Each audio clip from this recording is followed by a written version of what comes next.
Welcome to Indai's Japanese Kanji. Kanji for today.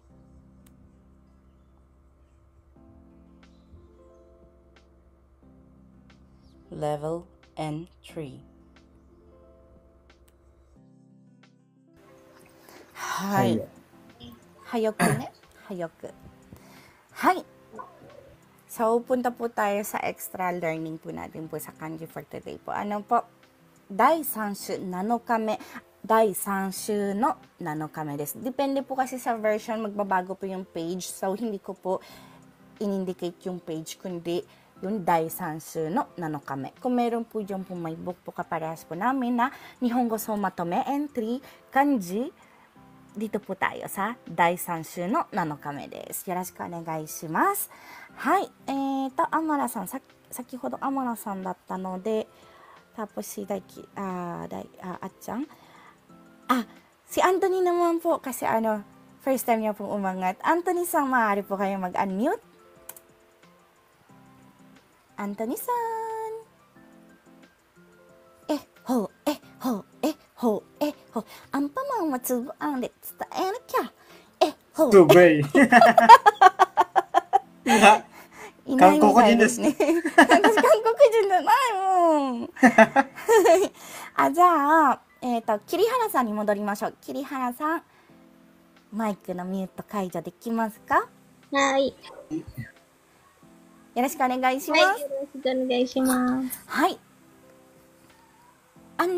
Ang basa po dito po ay, sa kanji pong ito ay, soda. Iku. Soda. Sodatsu. Sodatsu. Sodateru. So des. Iku, sodatsu, sodateru. So, maaari po siyang gamitin as kyoiku. Kanina po lumabas po sa quiz po natin po kyoiku. Ang ibig po sabihin ng kyoiku is Education. so des. Pag sinabi pong sodatsu, Paglaki. hay. Pag sinabi naman pong sodateru, Pagpapalaki. hay, ingat po tayo. Sodatsu is paglaki. Sodateru is pagpapalaki. Ano po? Wakarimashita. Hay, dewa, tsugi, ikimasu. Ito po yung kanina lumabas din po to sa quiz po. Ano po? Ang basa po sa kanya ay Shu. at Tan. 種ですね。種と種です。はい、14画でginagamit po siya as 種類。種類。Ano po ang 種類? Uri po. Hay. Pag sinabi pong tane, Seeds. hay, seeds. Yung uri po pwede rin pong klase po. Ano po? Uri sa Tagalog or klase po. Ano po? Hay. Seeds po siya. Buto ng pananim. Hay, arigatou gozaimasu. Kirihara-san. Hai. Hay. So, naging okay na tayo. Magsisimula po tayo ulit kay Amara-san. Pababa na po. Straight na po. Amara-san, onegai shimasu. はい、先生。Ate Inday。ありがとう。はい。では、こちらの漢字、なんて読みますか？類。はい、類ですね。はい。18画で、書類と使いますね。書類。Ano po ang 書類? ドキュメント。ドキュメント。はい。分類は? Paghihiwalay ng kada uri. So, des, paghihiwalay ng kada uri. So, ginagamit po siya as, gomi o bunrui shite kudasai. Paghihiwa-hiwalayin mo ang uri ng basura. Diba po kasi dito sa Japan, naghihiwalay-hiwalay po tayo ng ng maaaring i-recycle, ng maaaring yung flammable, unflammable, pet bottle, at mga bin po, Kaya, dun po siya ginagamit sa mga ganun po. Bunrui, paghihiwalay ng kada uri. Hay. Yung, sensei, Ate Inday, yung wakiru. Wakeru. Wakeru wa ne, rui o tsukawanai no, kono kanji de wakeru te tsukaimasu. Yung wakiru is paghihiwalay din yun. Paghihiwalay din po yun, pero na po siya, paghihiwalay po, pero hindi po sinasabi na uri. Paghihiwalay ng kada uri. Hiwalay lang po talaga siya, paghiwalay. Paghati. Paghati po yung tumpak po sa kanya. Yung wakiru? Wakeru, paghati. Ito po, bundoy po is paghihiwalay ng kada uri na po siya. Ano po? Hi. Arimashita. Arigatou gozaimasu. Bali, Hi. addition lang, ginagamit si Wakiro pag sinabi kang be specific kasi yun eh. Pag ginamit si Wakiro, kami to, plastic wakite kudasai. そうです、そうです、そうです。そういうふうに使います。 Te, paano yan, Tep? Diba, paghiwalay sa...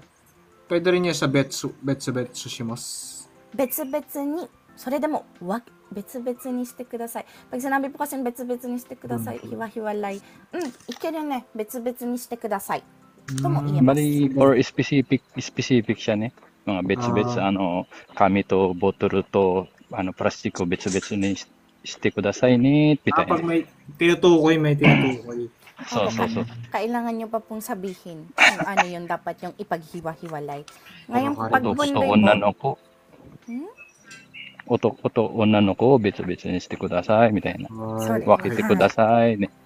Ngayon, pag sinabi pong bundoy, isang salita lang po, alam na pong dapat ipaghiwa-hiwalay sa kada uri. Ano po? Yun po yung pagkakaiba niya po. Arimashita. Hi. Nakita ko. Jojo-san, dozo. Hi, では次いきます。人類。Pag sinabi pong 人類、 Isang katauhan, humanity. そうです、そうです。人類。私たちは人類ですね。はい。では、こちらですね。そこごめんね。しpo ang tawag dito. 10 stroke. 10画ですね。Ginagamit po itong shi sa 教師。Ano po ang 教師? Goro. Guro or teacher po. Ano po? Pag sinabi pong kanggoshi, Nurse. Hi. Alam niyo po ba na dati po ang tawag po sa kanggoshi is kanggofu? Yung kaninang babae pong sinabi ko po na PUTA po yung meaning na babae.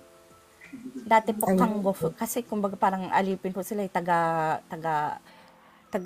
parang alipin po sila ng doktor. So kanggofu po dati po yung ginagamit. So pangit po yung meaning po ng fu, so pinalitan po nila ng shi ngayon. Ngayon, tinatawag na po ang nurse as kanggoshi. Dati po, kanggofu ang tawag sa kanila. Ngayon po, kanggoshi. At saka yung nurse po ngayon, meron na rin pong nurse na lalaki. Kaya, hindi na po magandang gamitin na kanggoshi. Meron din pong tawag din naman po sa sa lalaking nurse. Kanggofu din. Pero yung, alam niyo po yung yung otto na kanji. Yun po yung ginagamit nila para sa nurse na lalaki. Pero, ngayon po, ginagamit na po ang kanggoshi as nurse, maging babae man or lalaki. Kanggoshi desu ne. Hi. Right. So, ito pa po, ishi. Ishi Ano pang is ishi? doctor. So, desu, ishi. Hi. Arigatou gozaimasu. Ay, arigatou gozaimasu.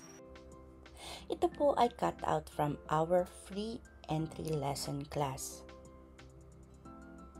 Sa taong 2025, may free entry lesson class po tayo sa TikTok. Tuwing MWF at 8 p.m. Japan time.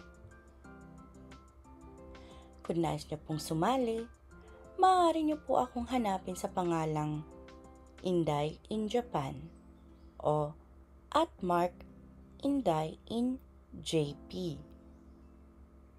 Please follow me and stalk me sa araw at oras na aking nabanggit. Thank you for watching and please continue supporting me, follow me, and share my videos for more contents. Maraming salamat po. Hanggang sa muli.